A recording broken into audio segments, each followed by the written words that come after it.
In this video, we're going to do some word problems. So this is video 8.3, 8.4, part 2. We'll do some word problems using the cosine law. So as per any word problem, the best approach is to always start with a nice sketch so you know what all the different parts mean. Then you can apply your formula appropriately. So a triangular lot sits at a corner of two streets that intersect at an angle of 58 degrees. One street side of the lot is 30 meters and the other is 45 meters. How long is the back of the lot, the third side in other words, to the nearest meter? So I'm going to draw two streets. Here's one street. Here's another street over here. And so this is where they intersect, that point there. But the point is that the lot is this triangular portion here. And so what we know is that they intersect at an angle of 58 degrees. And we know that one street side of the lot is 30 meters. And the other street side is 45 meters.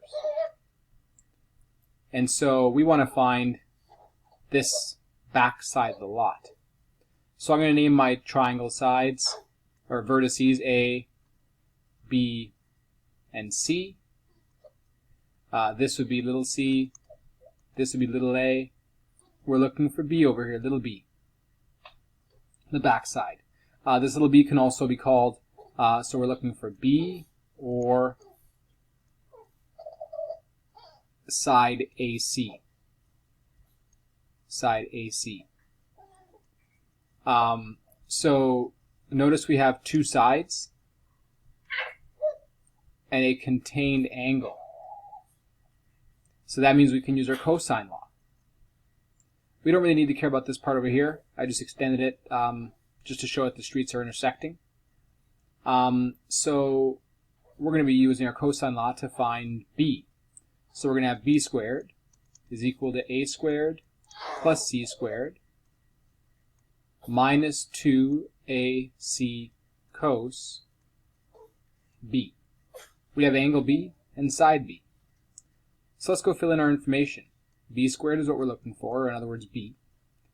A squared is 45 squared, plus C squared, which is 30 squared, minus 2 times 45 times 30 cos 58. So let's go simplify this stuff. B squared is equal to 45 squared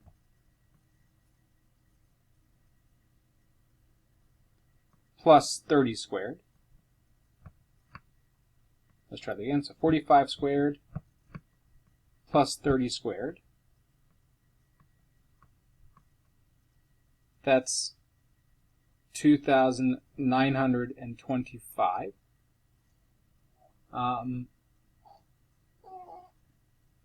Minus 2 times 45 times 30 times cos 58. So that's minus about 1431. Now I'm not going to round in my calculator. I'm going to keep all the numbers there until I'm fully done, just so that I'm not too far off from the final answer. But basically when I carry this out I get, so 2925 minus that there, I get 1494, and then I'm going to do b is equal to square root of 1494,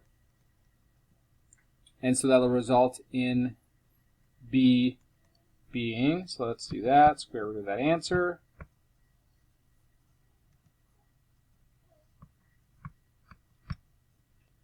.65, but we're rounding to the nearest meter, so 39 meters. Therefore, back of lot is 39 meters. And so we used our cosine law in order to solve that problem there. Started off with a sketch, framed our problem, what are we looking for, wrote down the formula, and did all the steps. Again, I wouldn't be writing b squared, b squared, b squared. I'd just write equals, equals, equals, equals here every time. But because I want to remember to do the square root, I've just been writing b squared and then b once I've actually done the square root at the end. I find that's a common mistake a lot of students make. So let's go to our next question, example 4. We'll at least start to set it up. I believe in your notes it's example 3, the way it was posted, but it's just read the example and you'll be fine. So a bicycle race follows a triangular course. The 3 legs of the race are in order. These are the kilometers here for the 3 different sides of the race or legs of it. Find the angle between the starting leg and the finishing leg to the nearest degree. So we'll just draw a triangle.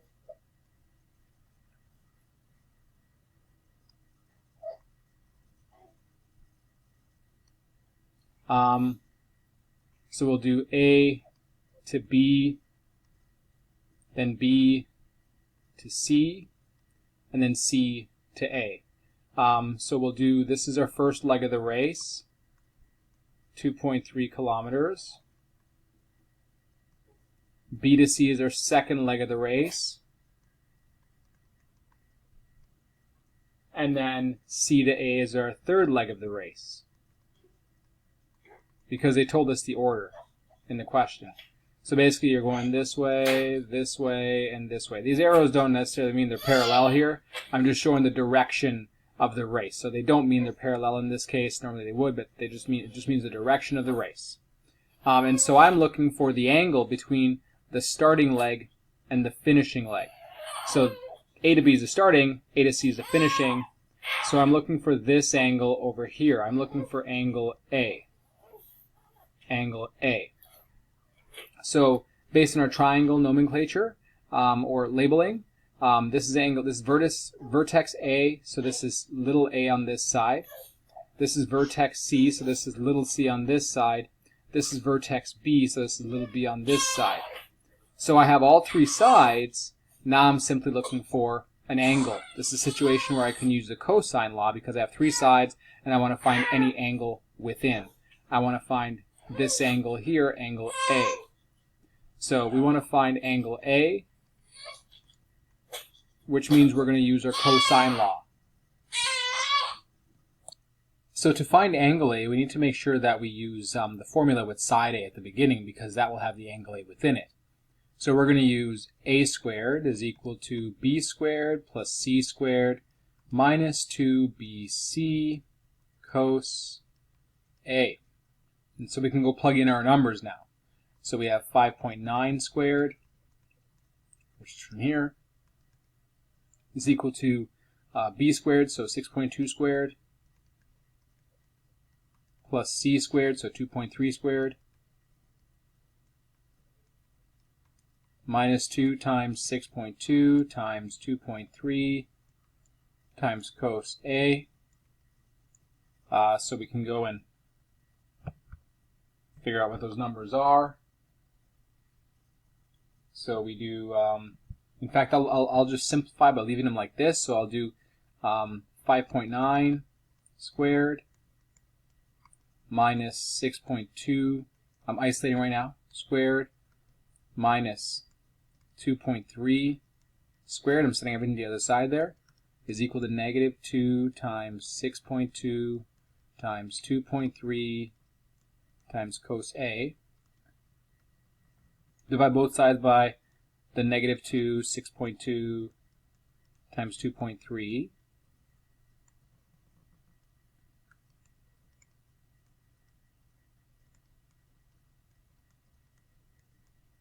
And so what we end up with is cos A is equal to 5.9 squared minus 6.2 squared minus 2.3 squared over negative 2 times 6.2 times 2.3. And so if you want to find angle A, you need to do the inverse cosine of all of this here. So the inverse sine of 5.9 squared minus inverse cosine of that, minus 6.2 squared minus 2.3 squared over minus 2, 6.2, 2.3. And let's see what that gives us. So first we'll put that in our calculator. So we'll do brackets 5.9, or we'll do 5.9 squared minus open brackets 6.2 close brackets squared minus open brackets 2.3 squared close brackets. So we end up with cos -1 in brackets of -8.92 over -2 times 6.2 times 2.3 -28.52. So let's do that there. So 8.92 divided by that answer, we end up with 0.3127. Let's do the inverse cos of that now. So second cosine answer, we get to the nearest degree 72 degrees. So we found that that angle there is 72 degrees. So notice that we had all the sides, we just had to find an angle. The angle specifically was between the first leg of the race and the last leg of the race. So I had to choose my formula where side A was there because I was looking for angle A, and that's where cos A would be. So you just need to make sure you choose the right setup, and then afterwards it's just isolating from there. You'd have more room on a test or quiz or assessment, so you'd probably follow a better form, but it's the same general approach. Do a sketch, what are we looking for, write your formula out, and then insert all your numbers, and then start to rearrange. You could also just rearrange, have started with the arrange equation that we saw at the beginning. So we had rearranged an equation up here to find the angle, where you can just use this formula instead. We had done angle C, but if we had done angle A, it would have been a similar idea. You would have done angle A, inverse cosine of A squared. Here would have had A squared minus B squared minus C squared over minus 2 BC, and that would have given you your, over minus 2 BC. So that would have given you your A instead. So you're just isolating it, changing it around, and you could have started off with that formula instead. So it's up to you, but whichever method you want to use, have this and then isolate at the end, or just start off with this if you're looking for an angle specifically. So we're going to start to set up example 5, and then we'll finish it in the last part of the video, which will start once the video ends. So we have the posts of a hockey net are 1.8 meters apart. So we have a hockey net. I'll make it over here. The posts are 1.8 meters apart. A player tries to score a goal by shooting the puck along the ice from a point that is 4.3 meters from the goal post and 4 meters from the other goal post. Determine the measure of the angle that the puck makes with both goal posts. So we have A to B, and the player tries to score a goal by shooting the puck along the ice from a point that is 4.3 centimeters from one goal post. So this A is a goal post, and so the player might have shot, this is the player here, we'll call the player C. This would be 4.3 meters. And then this was another aim over here, which would have been 4.0 meters. These are the two goal posts, basically the post, the sides of the nets. And so we want to find what the angle is between the puck and both goal posts.